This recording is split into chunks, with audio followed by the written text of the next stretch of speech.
Track 4, second 40. A single held note thins into silence. Then a second voice slides in half a beat later than the ear expects. Goosebumps rise along your forearm before you've consciously registered why. It lasts less than a second.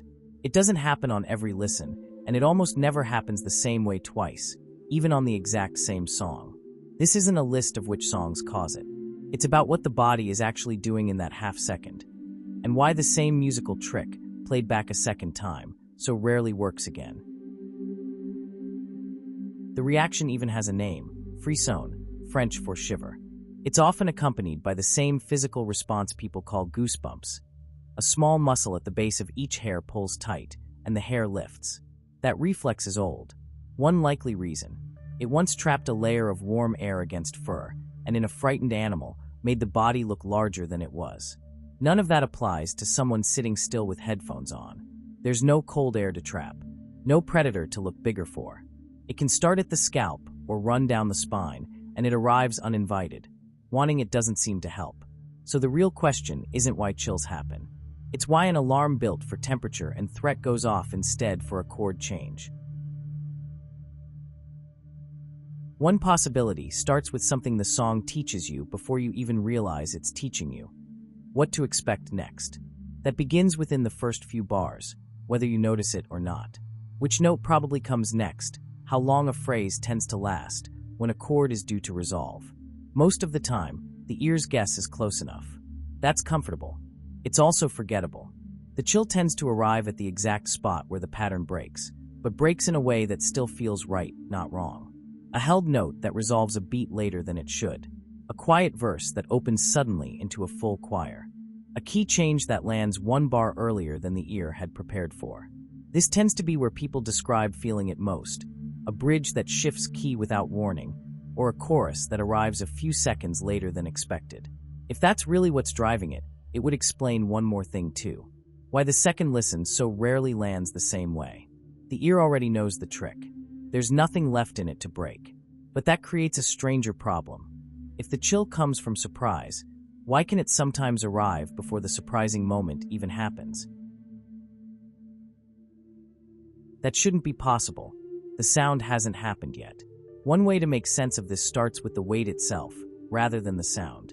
Picture a slow build, a rising melodic line, a swelling string section, a drum pattern that keeps almost arriving somewhere. The chill rarely lands in the middle of that climb. It tends to land right at the arrival, the half second the weight resolves. If the brain treats a strong resolution in music something like it treats other rewards, that might be why the timing matters as much as the notes themselves. There may be a similar rhythm here. The feeling depends on what happens right after the wait, not just on the payoff itself. A song that gives everything immediately, or nothing at all, rarely produces it. The reaction lives in the gap between the two, which is also the answer to the earlier question. If anticipation itself carries part of the reward, a familiar song lets the body start collecting on that reward slightly early. None of that explains why the reflex is goosebumps specifically, and not a different signal the body could have chosen instead. Maybe the strange part isn't what music does to the brain. Maybe it's what the body was already prepared to do before music existed. A third possibility goes back further than the song itself.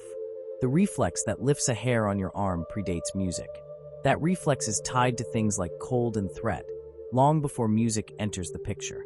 Music may be able to tap into parts of that older response, because intense sound can trigger a reaction before we've fully interpreted what we're hearing. A single voice cutting through silence can carry some of the same charge as a sudden sound in the dark. The body can react to intensity before we've fully sorted out what we're hearing. A similar feeling can show up outside of music entirely. At the edge of a canyon, in the seconds after a birth, in front of anything too large to take in all at once. Is the chill really about the music, or about an intensity old enough to matter before language existed? One that sound just happens to be especially good at summoning? Either way, the body doesn't check the calendar. Think of one song that's done this to you. Now go back to the very first time it happened. Were you driving? Walking? Sitting alone in a room? If it comes back to you, that's rare enough to mention. None of the first three explanations account for a pattern that happens constantly. Two people can hear the exact same recording, at the exact same key change, and only one of them feels anything. The missing piece, for at least some of these moments, might be memory rather than structure at all. A song attached to a specific person, a specific year, a specific version of a life that no longer exists, carries a charge no chord progression can manufacture on its own. Some people trace it to exactly this. A song that meant nothing at 15 suddenly doing this at 30. Nothing in the recording changed, only what they now attached to it. The chord didn't get more surprising. The listener got more history. If timing is part of what matters here, it might explain why a song discovered during one especially formative period can remain unusually powerful decades later. Not better songwriting, just more of a life still being built around it at the time. Is it possible that memory does more of the work here than any actual musical surprise, at least some of the time? Which still leaves one more piece unexplained. Why even the strongest version of this fades? But there's a problem with all four explanations. Even when a song once gave you chills reliably, the feeling can fade.